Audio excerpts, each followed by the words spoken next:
30ஆம் அதிகாரம். தூபம் காட்டுகிறதற்கு ஒரு தூப பீடத்தையும் சீத்தி மரத்தினால் உண்டாக்குவாயாக. அது 1 முழ நீளமும் 1 முழ அகலமுமான சதுரமும் 2 முழ உயரமுமாய் இருக்க வேண்டும். அதன் கொம்புகள் அதனோடே ஏகமுமாயிருக்க வேண்டும். அதன் மேற்புறத்தையும் சுற்றுப்புறத்தையும் அதன் கொம்புகளையும் பசும் பொன் தகட்டால் மூடி, சுற்றிலும் அதற்கு பொன் திறனையை உண்டு பண்ணி, அந்த திறனையின் கீழே அதன் 2 பக்கங்களிலும் அதை சுமக்கும் தண்டுகளின் இடங்களாகிய அதன் 2 பக்கத்து 2 மூலைகளிலும் 2 பொன் வளையங்களை உண்டாக்குவாயாக. அந்த தண்டுகளையும் சீத்தி மரத்தால் பண்ணி அவைகளையும் பொன் தகட்டால் மூடக்கடவாய். சாட்சி பெட்டிக்கு முன்னிருக்கும் திரைச்சீலைக்கும் நான் உன்னை சந்திக்கும் இடமாகிய சாட்சி சந்நிதியின் மேலுள்ள கிருபாசனத்துக்கு முன்பாக அதை வைக்க கடவாய். ஆரோன் காலைதோறும் அதன் மேல் சுகந்த தூபம் காட்ட வேண்டும். மாலையில் விளக்கேற்றும் போதும் அதன் மேல் தூபம் காட்ட கடவன். விளக்குகளை விளக்கும் போதும் அதன் மேல் தூபம் காட்ட வேண்டும். உங்கள் தலைமுறை தோறும் கர்த்தருடைய சந்நிதியில் காட்ட வேண்டிய நித்திய தூபம் இதுவே. அதன் மேல் அந்நிய தூபத்தையாகிலும் தகன பலியையாகிலும் போஜன பலியையாகிலும் படைக்க வேண்டாம். அதன் மேல் பான பலியை ஊற்றவும் வேண்டாம். வருஷத்தில் ஒருமுறை ஆரோன் பாவ நிவாரண பலியின் இரத்தத்தினால் அதன் கொம்புகளின் மேல் பிராயச்சித்தம் பண்ணுவானாக. உங்கள் தலைமுறை தோறும் வருஷத்தில் ஒருமுறை அதன் மேல் பிராயச்சித்தம் பண்ணுவானாக. அது கர்த்தருக்கு மகா பரிசுத்தமானது என்றார். பின்னும் கர்த்தர் மோசேயை நோக்கி, நீ இஸ்ரவேல் புத்திரரை அவர்கள் இலக்கத்தின்படி கணக்கு பார்க்கும் பொருட்டு அவர்களை எண்ணும் போது அவர்களுக்குள்ளே ஒரு வாதை உண்டாகாத படிக்க அவர்களில் ஒவ்வொருவனும் எண்ணப்படும் சமயத்தில் தன் தன் ஆத்துமாவுக்காக கர்த்தருக்கு மீட்கும் பொருளை கொடுக்க கடவன். எண்ணப்படுகிறவர்களின் தொகையிலே சேருகிற ஒவ்வொருவனும் பரிசுத்த ஸ்தலத்து சேக்கல் கணக்கின்படி அரை சேக்கல் கொடுக்க வேண்டும். 1 சேக்கலுக்கு 20 கேரா. கர்த்தருக்கு செலுத்தப்படுவது அரை சேக்கல். எண்ணப்படுகிறவர்களின் தொகையிலே சேருகிற 20 வயது முதற்கொண்டு அதற்கு மேற்பட்ட ஒவ்வொருவனும் அதை கர்த்தருக்கு செலுத்த வேண்டும். உங்கள் ஆத்துமாக்களுக்காக பாவ நிவர்த்தி பண்ணும்படி நீங்கள் கர்த்தருக்கு காணிக்கை செலுத்தும் போது ஐஸ்வர்யவான் அரை சேக்கலுக்கு அதிகமாய் கொடுக்கவும் வேண்டாம். தரித்திரன் அதற்கு குறைவாக கொடுக்கவும் வேண்டாம். அந்த பாவ நிவர்த்தி பணத்தை நீ இஸ்ரவேல் புத்திரர் கையில் வாங்கி அதை ஆசரிப்பு கூடாரத்தின் திருப்பணிக்கு கொடுப்பாயாக. அது கர்த்தருடைய சந்நிதியில் உங்கள் ஆத்துமாக்களுக்காக பாவ நிவர்த்தி செய்யும் பொருட்டு இஸ்ரவேல் புத்திரருக்கு ஞாபகக்குறியாயிருக்கும் என்றார். பின்னும் கர்த்தர் மோசேயை நோக்கி, கழுவுகிறதற்கு வெண்கலத்தால் ஒரு தொட்டியையும் வெண்கலத்தால் அதன் பாதத்தையும் உண்டாக்கி அதை ஆசரிப்பு கூடாரத்திற்கும் பலிபீடத்திற்கும் நடுவே வைத்து அதிலே தண்ணீர் வார்ப்பாயாக. அதனிடத்தில் ஆரோனும் அவன் குமாரரும் தங்கள் கைகளையும் தங்கள் கால்களையும் கழுவக் கடவர்கள். அவர்கள் ஆசரிப்பு கூடாரத்திற்குள் பிரவேசிக்கும் போது கர்த்தருக்கு தகனத்தை கொளுத்தவும் பலிபீடத்தினிடத்தில் ஆராதனை செய்யவும் சேரும் போதும் அவர்கள் சாகாதபடிக்கு தண்ணீரினால் தங்களை கழுவக் கடவர்கள். அவர்கள் சாகாதபடிக்கு தங்கள் கைகளையும் தங்கள் கால்களையும் கழுவக் கடவர்கள். இது தலைமுறை தோறும் அவனுக்கும் அவன் சந்ததியாருக்கும் நித்திய கட்டளையாயிருக்கும் என்றார். பின்னும் கர்த்தர் மோசேயை நோக்கி, மேன்மையான சுகந்த வர்க்கங்களாகிய சுத்தமான வெள்ளை போளத்தில் பரிசுத்த ஸ்தலத்தின் சேக்கலின்படி 500 சேக்கல் இடையையும், சுகந்த கருவாப்பட்டையிலே அதில் பாதியாகிய 250 சேக்கல் இடையையும், சுகந்த வசம்பில் 250 சேக்கல் இடையையும், இலவங்க பட்டையில் 500 சேக்கல் இடையையும், ஒலிவ எண்ணெயில் 1 குடம் எண்ணெயையும் எடுத்து அதனால் பரிமள தைலக்காரன் செய்வது போல கூட்டப்பட்ட பரிமள தைலமாகிய சுத்தமான அபிஷேக தைலத்தை உண்டு பண்ணுவாயாக. அது பரிசுத்த அபிஷேக தைலமாயிருக்க கடவது. அதனாலே ஆசரிப்பு கூடாரத்தையும் சாட்சி பெட்டியையும் மேஜையையும் அதன் பனி மூட்டுகள் எல்லாவற்றையும் குத்து விளக்கையும் அதன் கருவிகளையும் தூப பீடத்தையும் தகன பலிபீடத்தையும் அதன் பனி மூட்டுகள் எல்லாவற்றையும் தொட்டியையும் அதன் பாதத்தையும் அபிஷேகம் பண்ணி அவைகள் மகா பரிசுத்தமாயிருக்கும் படிக்கு அவைகளை பரிசுத்தப்படுத்துவாயாக. அவைகளை தொடுகிறதெல்லாம் பரிசுத்தமாயிருக்கும். ஆரோனும் அவன் குமாரனும் எனக்கு ஆசாரிய ஊழியம் செய்யும் படிக்கு நீ அவர்களை அபிஷேகம் பண்ணி அவர்களை பரிசுத்தப்படுத்துவாயாக. இஸ்ரவேல் புத்திரரோடே நீ பேசிச் சொல்ல வேண்டியதாவது, உங்கள் தலைமுறை தோறும் இது எனக்குரிய பரிசுத்த அபிஷேக தைலமாயிருக்க வேண்டும். இது மனிதருடைய சரீரத்தின் மேல் வார்க்கப்படலாகாது. இது செய்யப்பட்ட முறையின்படி அவர்கள் வேறொரு தைலத்தை செய்யவும் கூடாது. இது பரிசுத்தமானது. இது உங்களுக்கு பரிசுத்தமாயிருப்பதாக. இந்த முறையின்படியே தைலம் கூட்டுகிறவனும் அதில் எடுத்து அந்நியன் மேல் வார்க்கிறவனும் தன் ஜனத்தில் இராதபடிக்கு அறுப்புண்டு போக கடவன் என்று சொல் என்றார். பின்னும் கர்த்தர் மோசேயை நோக்கி, சுத்த வெள்ளை போளமும் குங்கிலீயமும் அல்பான் பிசினுமாகிய கந்த வர்க்கங்களையும் சுத்தமான சாம்பிராணியையும் நீ சமநிறையாக எடுத்து தைலக்காரன் செய்கிறது போல அதற்கு பரிமளமேற்றி துப்புரவான பரிசுத்த தூப வர்க்கமாக்கி அதில் கொஞ்சம் எடுத்து பொடியாக இடித்து நான் உன்னை சந்திக்கும் ஆசரிப்பு கூடாரத்திலிருக்கும் சாட்சி சன்னதியில் வைப்பாயாக. அது உங்களுக்கு மகா பரிசுத்தமாயிருக்க கடவது. இந்த தூப வர்க்கத்தை நீ செய்ய வேண்டிய முறையின்படி உங்களுக்காக செய்து கொள்ளலாகாது. இது கர்த்தருக்கென்று உனக்கு பரிசுத்தமாயிருப்பதாக. இதற்கு ஒப்பானதை முகருகிறதற்காக செய்கிறவன் தன் ஜனத்தில் இராதபடி அறுப்புண்டு போக கடவன் என்றார். 31ஆம் அதிகாரம். பின்னும் கர்த்தர் மோசேயை நோக்கி, நான் யூதாவின் கோத்திரத்தில் ஊருடைய மகனான ஊரியின் குமாரன் பெசலேயலை பேர் சொல்லி அழைத்து வினோதமான வேலைகளை அவன் யோசித்துச் செய்கிறதற்கும் பொன்னிலும் வெள்ளியிலும் வெண்கலத்திலும் வேலை செய்கிறதற்கும் இரத்தினங்களை முத்திரை வெட்டாக வெட்டி பதிக்கிறதற்கும் மரத்தில் சித்திர வேலைகளை செய்கிறதற்கும் மற்றும் சகலவித வேலைகளையும் யூகித்துச் செய்கிறதற்கும் வேண்டிய ஞானமும் புத்தியும் அறிவும் அவனுக்கு உண்டாக அவனை தேவ ஆவியினால் நிரப்பினேன். மேலும் தான் கோத்திரத்திலுள்ள அகிசாமாகின் குமாரனாகிய அகோலியாபையும் அவனோடே துணையாக கூட்டினதுமன்றி ஞான இருதயமுள்ள யாவருடைய இருதயத்திலும் ஞானத்தை அருளினேன். நான் உனக்கு கட்டளையிட்ட யாவையும் அவர்கள் செய்வார்கள்.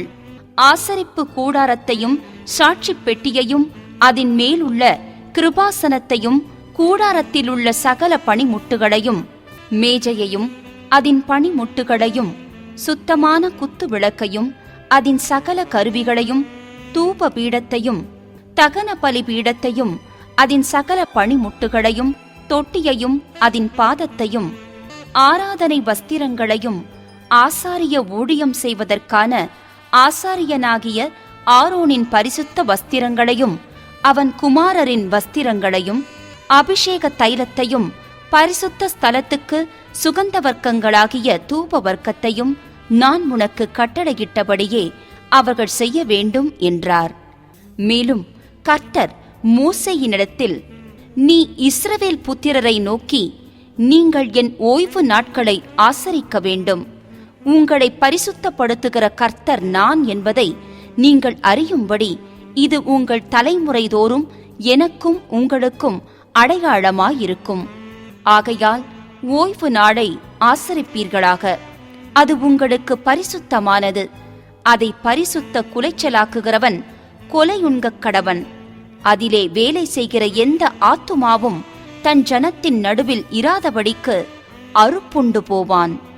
6 நாளும் வேலை செய்யலாம். 7ஆம் நாளோ வேலை ஒழிந்திருக்கும் ஓய்வு நாள். அது கர்த்தருக்கு பரிசுத்தமானது.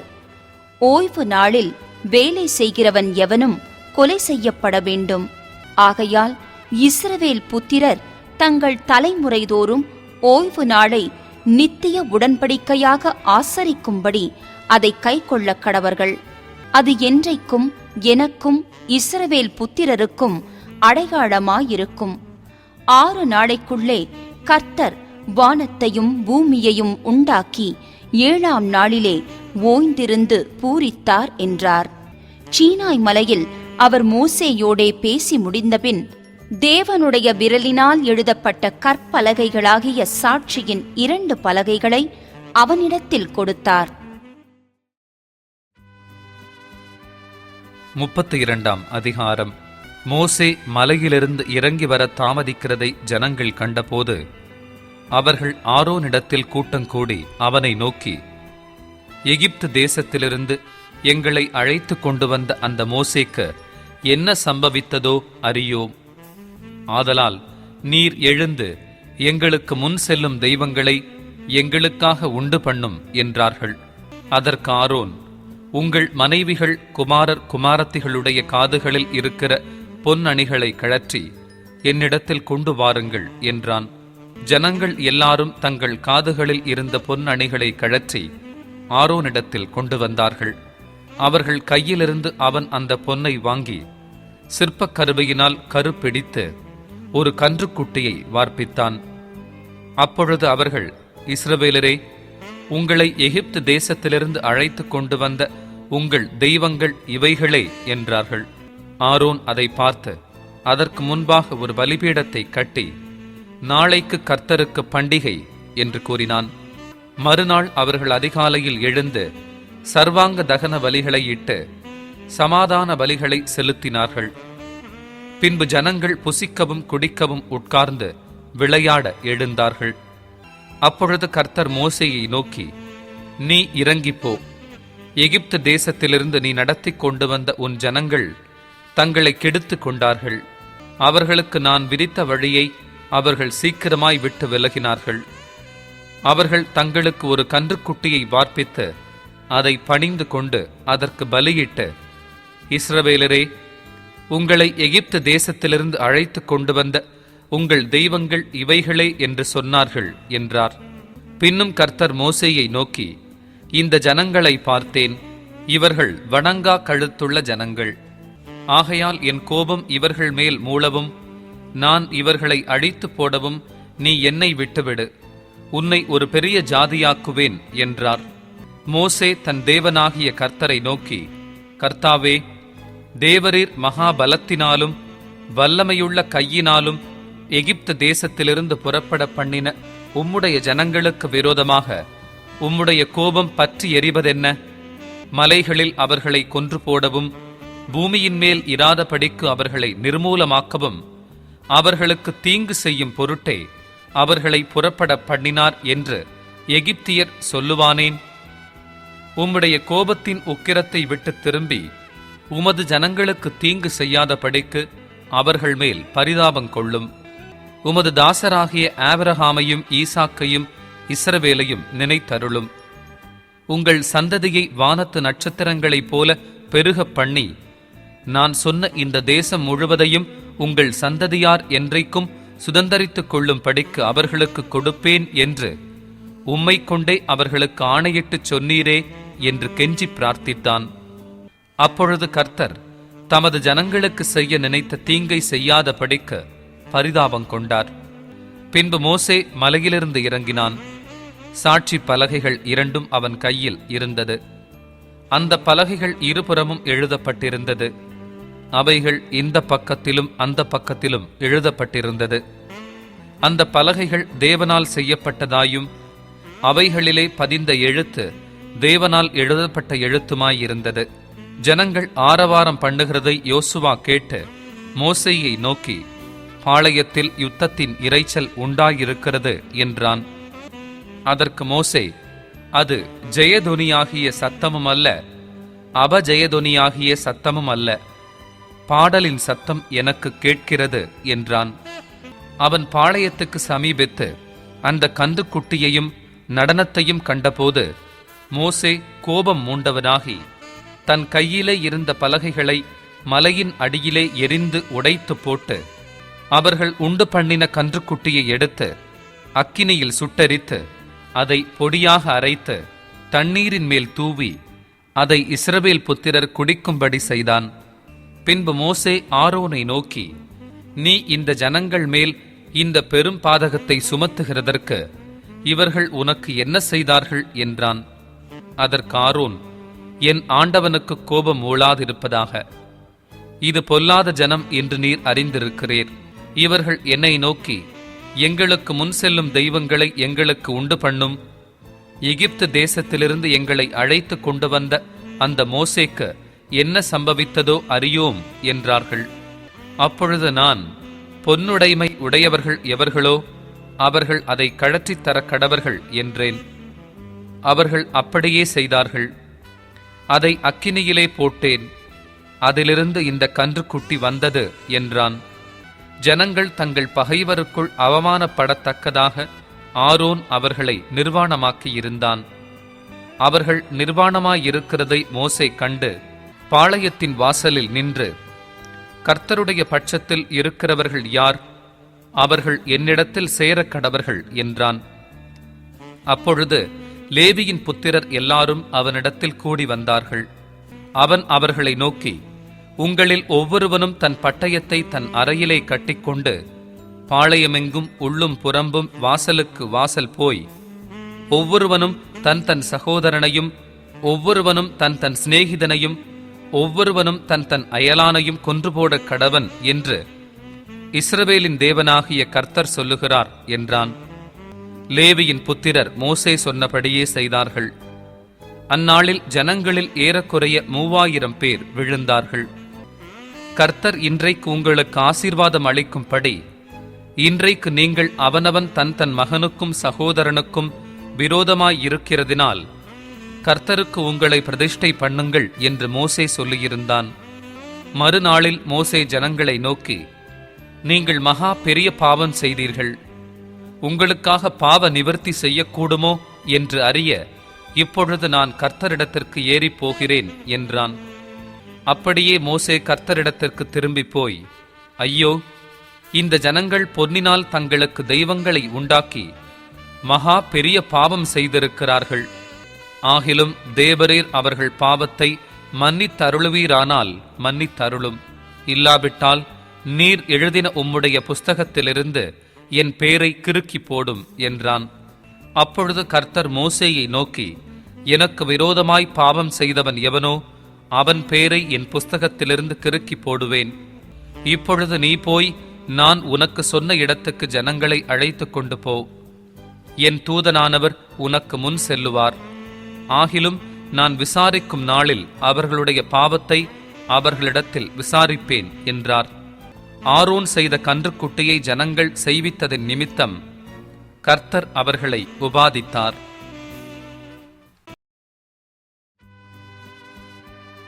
முப்பத்தி அதிகாரம்.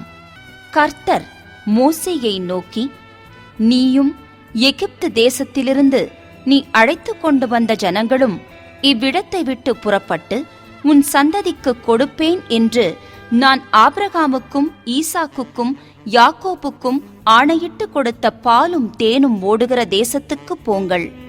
நான் ஒரு தூதனை உங்களுக்கு முன்பாக அனுப்பி கானானியனையும் எமோரியனையும் ஏத்தியனையும் பெரிசியனையும் ஏவியனையும் எபூசியனையும் துரத்தி விடுவேன். ஆனாலும் வழியிலே நான் உங்களை நிர்மூலம் பண்ணாதபடிக்கு நான் உங்கள் நடுவே செல்ல மாட்டேன். நீங்கள் வணங்கா கழுத்துள்ள ஜனங்கள் என்றார். துக்கமான இவ்வார்த்தைகளை ஜனங்கள் கேட்டபோது ஒருவரும் தங்கள் ஆபரணங்களை போட்டுக்கொள்ளாமல் துக்கித்துக் கொண்டிருந்தார்கள். ஏனென்றால் நீங்கள் வணங்கா கழுத்துள்ள ஜனங்கள், நான் ஒரு நிமிஷத்தில் உங்கள் நடுவில் எழும்பி உங்களை நிர்மூலம் பண்ணுவேன். ஆகையால் நீங்கள் போட்டிருக்கிற உங்கள் ஆபரணங்களை கடற்றி போடுங்கள். அப்பொழுது நான் உங்களுக்கு செய்ய வேண்டியதை அறிவேன் என்று இஸ்ரவேல் புத்திரருக்குச் சொல் என்று கர்த்தர் மோசேயோடே சொல்லியிருந்தார். ஆகையால் இஸ்ரவேல் புத்திரர் ஓரேப் மலையருகே தங்கள் ஆபரணங்களை கடற்றி போட்டார்கள். மோசே கூடாரத்தை பெயர்த்து அதை பாளையத்துக்கு புறம்பே தூரத்திலே போட்டு அதற்கு ஆசரிப்பு கூடாரம் என்று பெயரிட்டான். கர்த்தரை தேடும் யாவரும் பாளையத்துக்கு புறம்பான ஆசரிப்பு கூடாரத்துக்கு போவார்கள். மோசே கூடாரத்துக்கு போகும்போது ஜனங்கள் எல்லாரும் எழுந்திருந்து தங்கள் தங்கள் கூடார வாசலில் நின்று கொண்டு அவன் கூடாரத்துக்குள் பிரவேசிக்கும் மட்டும் அவன் பின்னே பார்த்து கொண்டிருந்தார்கள். மோசே கூடாரத்துக்குள் பிரவேசிக்கையில் மேகஸ்தம்பம் இறங்கி கூடார வாசலில் நின்றது. கர்த்தர் மோசேயோடே பேசினார். ஜனங்கள் எல்லாரும் மேகஸ்தம்பம் கூடார வாசலில் நிற்கக் கண்டார்கள். ஜனங்கள் எல்லாரும் எழுந்திருந்து தங்கள் தங்கள் கூடார வாசலில் பணிந்து கொண்டார்கள். ஒருவன் தன் சிநேகிதனோடே பேசுவது போல கர்த்தர் மோசேயோடே முகமுகமாய் பேசினார். பின்பு அவன் பாளையத்துக்கு திரும்பினான். நூனின் குமாரனாகிய யோசுவா என்னும் அவனுடைய பணிவிடைக்காரனாகிய வாலிபன் ஆசரிப்பு கூடாரத்தை விட்டு பிரியாதிருந்தான். மோசே கர்த்தரை நோக்கி, தேவரீர், இந்த ஜனங்களை அழைத்துக் கொண்டு போ என்று சொன்னீர். ஆகிலும் என்னோடே கூட இன்னாரை அனுப்புவேன் என்பதை எனக்கு நீர் அறிவிக்கவில்லை. என்றாலும் உன்னை பேர் சொல்லி அழைத்து அறிந்திருக்கிறேன் என்றும் என் கண்களில் உனக்கு கிருபை கிடைத்தது என்றும் தேவரீர் சொன்னதுண்டே. உம்முடைய கண்களில் இப்பொழுது எனக்கு கிருபை கிடைத்ததானால் நான் உம்மை அறிவதற்கும் உம்முடைய கண்களில் எனக்கு கிருபை கிடைப்பதற்கும் உம்முடைய வழியை எனக்கு அறிவியும். இந்த ஜாதி உம்முடைய ஜனமென்று நினைத்தருளும் என்றான். அதற்கு அவர், என் சமூகம் உனக்கு முன்பாகச் செல்லும், நான் உனக்கு இளைப்பாறுதல் தருவேன் என்றார். அப்பொழுது அவன் அவரை நோக்கி, உம்முடைய சமூகம் என்னோடே கூடச் செல்லாமற் போனால் எங்களை இவ்விடத்திலிருந்து கொண்டு போகாதிரும். எனக்கும் உமது ஜனங்களுக்கும் உம்முடைய கண்களிலே கிருபை கிடைத்ததென்பது எதினால் அறியப்படும்? நீர் எங்களோடே வருவதினால் அல்லவா? இப்படியே பூமியின் மேலுள்ள ஜனங்கள் எல்லாரிலும் நானும் உம்முடைய ஜனங்களும் விசேஷித்தவர்கள் என்று விளங்கும் என்றான். அப்பொழுது கர்த்தர் மோசேயை நோக்கி, நீ சொன்ன இந்த வார்த்தையின்படியே செய்வேன். என் கண்களில் உனக்கு கிருபை கிடைத்தது. உன்னை பேர் சொல்லி அழைத்து அறிந்திருக்கிறேன் என்றார். அப்பொழுது அவன், உம்முடைய மகிமையை எனக்கு காண்பித்தருளும் என்றான். அதற்கு அவர், என்னுடைய தயையை எல்லாம் நான் உனக்கு முன்பாக கடந்து போக பண்ணி கர்த்தருடைய நாமத்தை உனக்கு முன்பாக கூறுவேன். எவன் மேல் கிருபையாயிருக்க சித்தமாயிருப்பேனோ அவன் மேல் கிருபையாயிருப்பேன். எவன் மேல் இரக்கமாயிருக்க சித்தமாயிருப்பேனோ அவன் மேல் இரக்கமாயிருப்பேன் என்று சொல்லி, நீ என் முகத்தை காண மாட்டாய், ஒரு மனுஷனும் என்னைக் கண்டு உயிரோடு இருக்கக்கூடாது என்றார். பின்னும் கர்த்தர், இதோ என் அண்டையில் ஒரு இடம் உண்டு, நீ அங்கே கன்மலையில் நில்லு. என் மகிமை கடந்து போகும்போது நான் உன்னை அந்த கன்மலையின் வெடிப்பிலே வைத்து நான் கடந்து போகும் மட்டும் என் கரத்தினால் உன்னை மூடுவேன். பின்பு என் கரத்தை எடுப்பேன், அப்பொழுது என் பின்பக்கத்தை காண்பாய், என் முகமோ காணப்படாது என்றார்.